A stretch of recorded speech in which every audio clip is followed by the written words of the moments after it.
Hey guys, I'm JC and today we're playing Azami Lady of Scrolls. This is a wizard tribal deck that looks to draw cards and control the board until it can pull off one of its win conditions. If this seems like your kind of deck, then make sure to stop by the channel where we have a deck tech discussing all of the included cards as well as the overall strategy. Time to discover just how strong wizard tribal can be.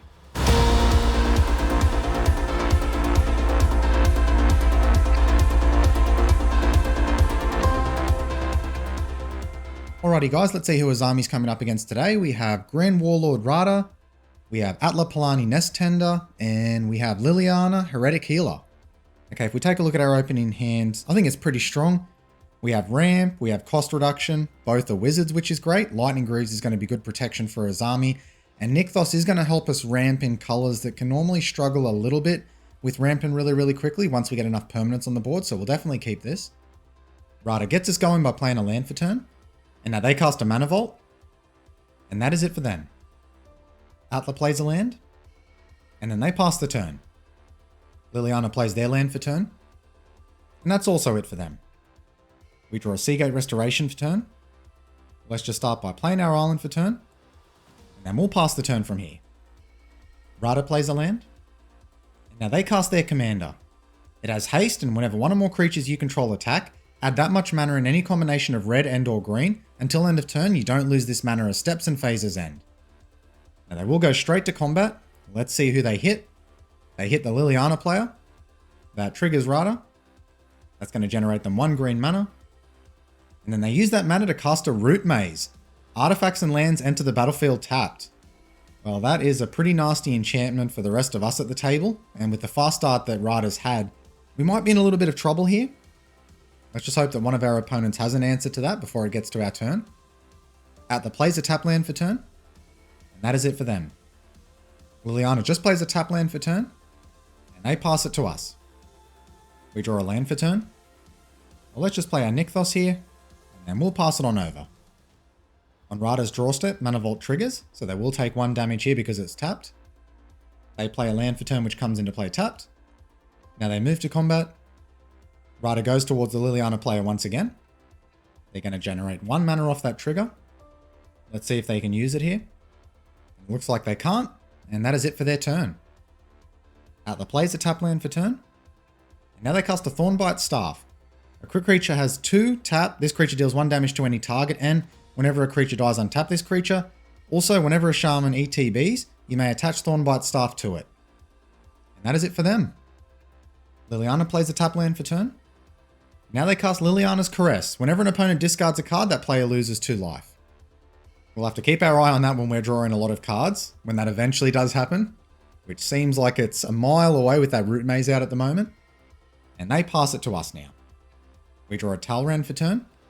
Let's play our island for turn. It comes into play tapped. Let's get some mana ramp happening. So we'll play our Deranged Assistant, and hope we can start breaking ahead of this Root Maze a little bit before the Radha player starts drawing into some good cards and basically out-resourcing the rest of the table. Mana Vault triggers on Radha's draw step. They'll take another damage. They play a tap land for turn, which is notably a Gaia's Cradle. They move straight to combat. Radha goes towards Lily once again. They'll also make 1 mana from this. The Liliana player takes the damage, and they're up to 9 commander damage so far. Next, Radha casts a Stranglehold. Your opponents can't search libraries, and if an opponent would begin an extra turn, that player skips that turn instead. Atla plays a tap land for turn, and quickly they cast an Illusionist Braces. Whenever an ability of equipped creature is activated, if it isn't a mana ability, copy that ability. You may choose new targets for the copy. And that is it for them. Liliana plays a tap land for turn. Now they cast Ayara, First of Locktwain. Whenever Ayara or another black creature ETB is under your control, each opponent loses 1 life and you gain a life. You can also tap and sack another black creature to draw a card. And that is it for them. We draw Galecaster Colossus for turn. It will be useful a little later on. Let's start by playing our land for turn. Now we could certainly cast Talrand here, but we don't have a lot of instants and sorceries to start triggering that effect, so I don't really think that's worth it. I'd rather actually try to land the Lightning Greaves as well as Baral, so when we cast our Azami next turn, we're set up to draw a lot of cards as well as give Azami protection. So let's do that. We'll start by tapping our Deranged Assistant. That mills an Ancient Tomb. Oh, that's a little sad. I would have liked to have had that land. We'll cast our Lightning Greaves first. And then we'll cast our Baral. From here, we're just going to pass it over to the Radha player. Mana Vault triggers on their upkeep, so they can choose to pay 4 here to untap it. And it looks like they are. That's going to save them the 1 damage during their draw step. They play a tap land for turn. Next, they cast a Null Rod. Activated abilities of artifacts can't be activated. Well, there goes our Lightning Greaves, unfortunately, but it does also shut off the Thornbite Staff, as well as the Illusionist Braces. Though in saying that, the Thornbite Staff will actually activate to Atla automatically, so it doesn't completely shut off that ability. Now they move to combat. Radha goes towards Liliana once again. That triggers Radha. Liliana just takes the damage. And that is it for the Radha player. Atla starts by casting a Kadama's Reach. And it looks like they've realized that the Stranglehold actually stops them from doing that, and I think that's a bit of a Shane concession there. So the Atla Palani player is out of the game. Now we move straight to Liliana's turn. They start by playing a tap land for turn. Now they cast their commander. She has lifelink. Whenever another non-token creature you control dies, exile her, then return to the battlefield transformed under its owner's control. If you do, create a 2/2 black zombie creature token, and it becomes Liliana Defiant Necromancer. When Lily ETBs, that does trigger Ayara. So each opponent loses a life, they gain a life. And that is it for their turn. We draw Coat of Arms for turn. Let's start by playing our island, which comes into play tapped. And let's get our commander down on the battlefield. We mill a Commandeer as we tap our Deranged Assistant. Azami hits the battlefield, and now we'll pass it from here. Mana Vault triggers on Radha's upkeep. It looks like they're paying once again to untap it. I think the one thing that's really stopped us here from being steamrolled by the Radha player is they haven't really got access to card draw of their own or any creatures to really take advantage of that mana acceleration they're able to get into, especially with their Gaia's Cradle. So let's just hope that's the case a little while longer. Now they move to combat. They decide just to pass straight through combat. And that is it for their turn. Liliana plays a tap land for turn. Now they start by casting Liliana's Triumph. Each opponent sacrifices a creature. If you control a Liliana Planeswalker, each opponent also discards a card. We'll let that go through and we're going to sacrifice our assistant here. That also takes out Radha. Now they move to combat. They decide to hold their creatures back. Now they move to their end step. We're going to activate Azami. The first card we draw is an island. And the second card we draw is a Cryptic Command. Alright, let's move to our turn. We draw Rapid Hybridization for turn. So let's start by playing our island. So I think this turn we're going to try to draw a lot of cards, fill our hand up as much as possible and draw into some better answers to start taking care of both of these players. So let's begin by activating Nykthos. That'll make us 4 mana. Then we tap down for 6 and include in Baral's discount, we're going to cast our Seagate Restoration. Alright, we draw quite a few lands. We get a Mana Dork, and we do have Teferi there, so that's a nice little finisher we have. Not the strongest finisher, but it is certainly a solid one. And from here, we'll just pass the turn. So with all the card advantage we have now compared to our opponents, that should put us in a pretty strong position here to start getting ahead of them.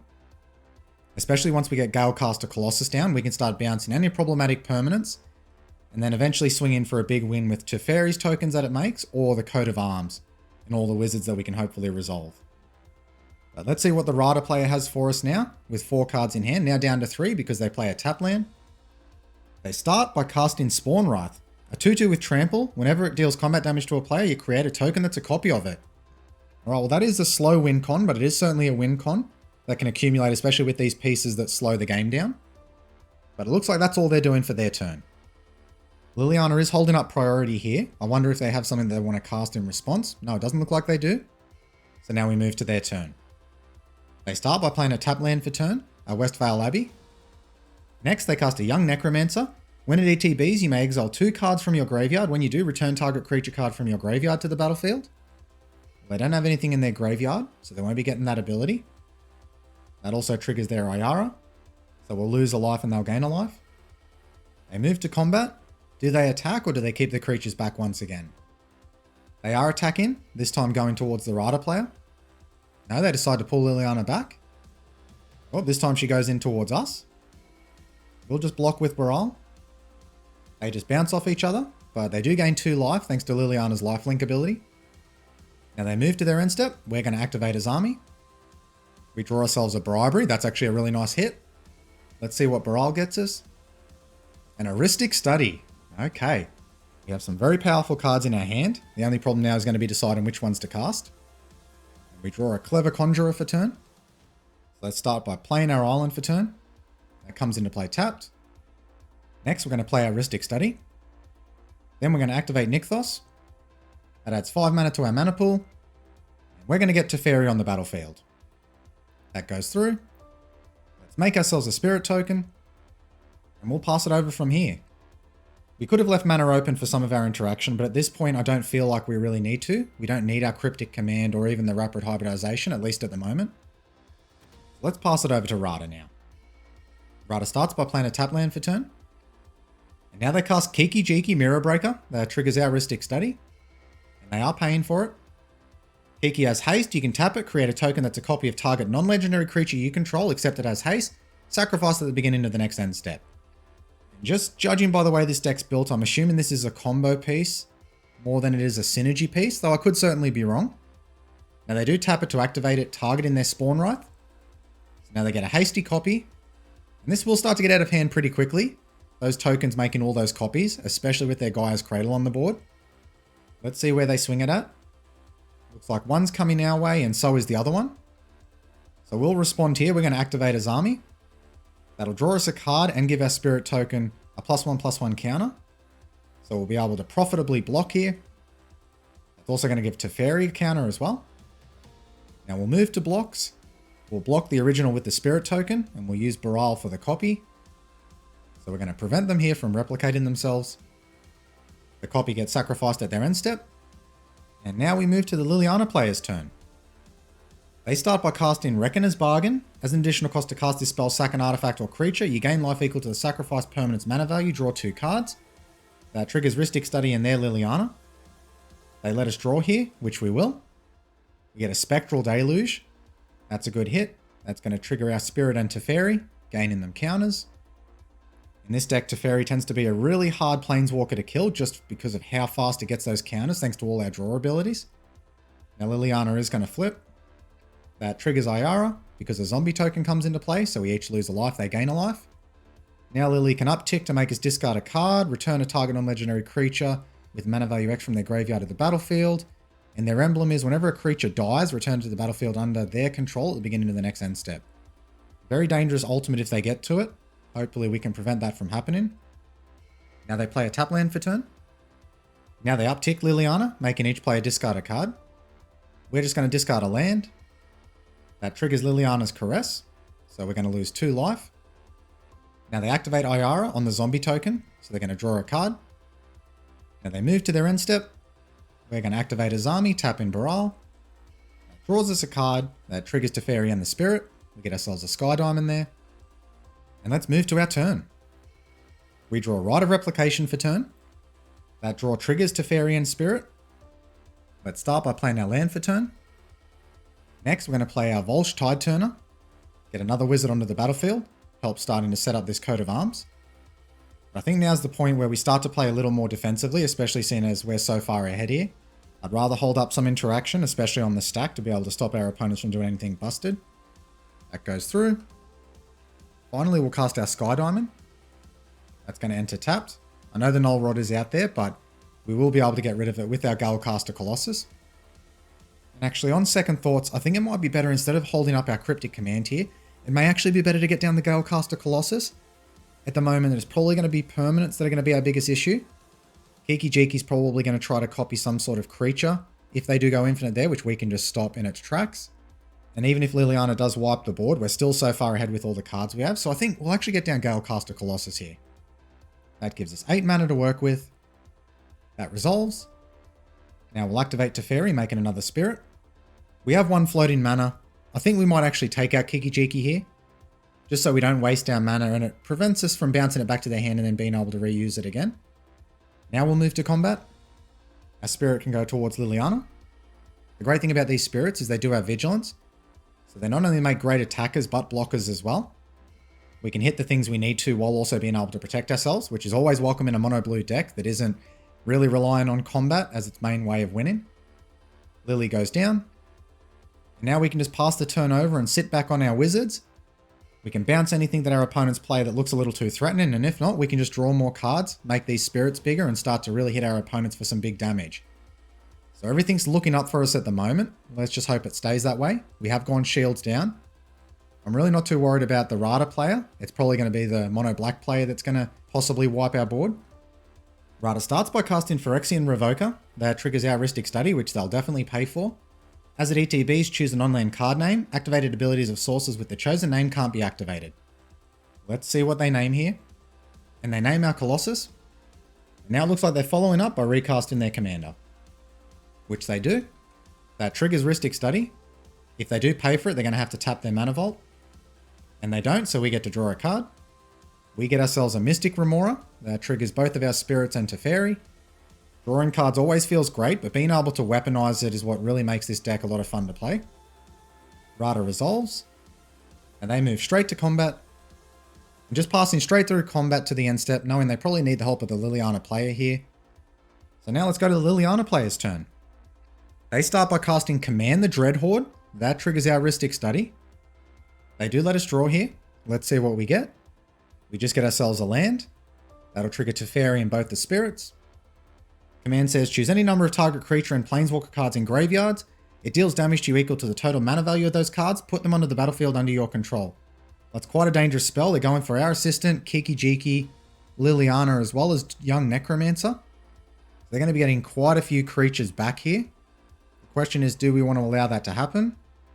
I think we will respond here. We'll try to draw. So let's, in response, start by tapping down Azami. Draw some cards, at least get our Spirit tokens a lot bigger as well as Teferi. We get Archmage Emeritus, that triggers Teferi and both Spirits. We'll tap down the Tide Turner. We'll draw again. We get ourselves a Stony Brook Banneret. Now we'll tap Baral. And we get ourselves a Force of Will. There is the answer we're looking for. So let's grow our Spirits and Teferi one more time. Now let's respond. We'll cast Force of Will targeting Command the Dreadhorde. We'll get rid of Talrand here. And let's counter that spell. We were very lucky there. We only had one more draw before we didn't have an answer to that. Now, they certainly weren't going to threaten to win the game there by resolving that, but just while we're so far ahead and drawing so many cards, I don't want to give them any advantage at all. Looks like they have a response here. And they're casting Imp's Mischief. Change the target of target spell with a single target. You lose life equal to that spell's mana value. Well played. That does trigger Rhystic Study. They won't be able to pay. Let's draw a card. We get a Sapphire Medallion. That triggers Teferi and the Spirits. Alright, well, we'll draw one more time with our Colossus.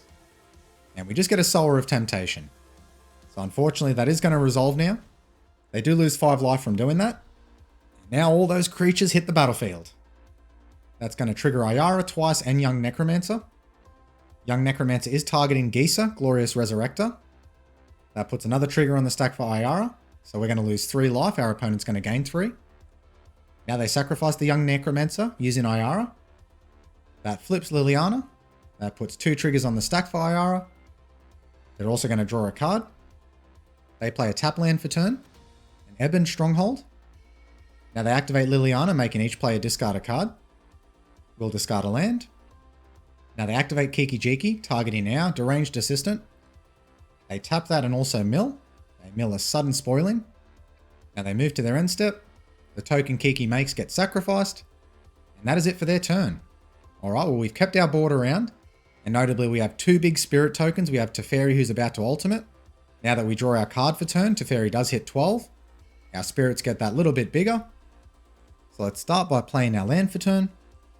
Now let's draw a card with Azami. We get ourselves a Gadwick. That triggers Teferi and both our Spirits. Now we're going to down tick Teferi, targeting the Liliana player. So they'll choose one permanent that they want to put back to their hand. Then the rest of the cards on the battlefield get shuffled into the owner's library. Next, we're going to cast our Gadwick. We're going to make X equals 0 because we're going to use it here for the tap down ability to tap down the Radha player's creatures that can block. That actually causes the Liliana player to scoop here. So now that they've done that, that's pretty much given us the game because we're going to tap down Radha and Frog, and both of our Spirits are going to be able to swing in for the win. So next we'll cast Mystic Remora. That triggers Gadwick, we'll tap down Radha. Now we'll activate Nykthos. That gives us 14 blue mana. We'll cast our Sower of Temptation first. That triggers Gadwick, we'll tap down the Frog. We'll gain control of Radha. Next we'll cast our Sapphire Medallion. Now we'll just move to combat. We'll swing in with 3 of our creatures. That triggers Radha.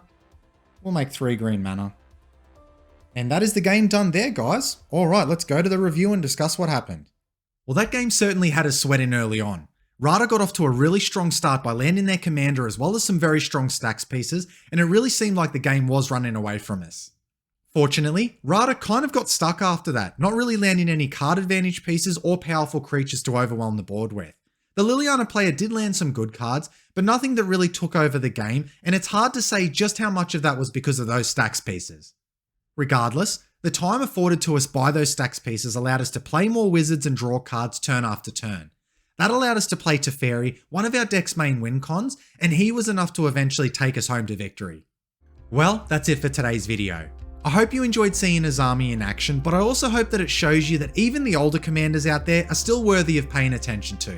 Until next time, guys.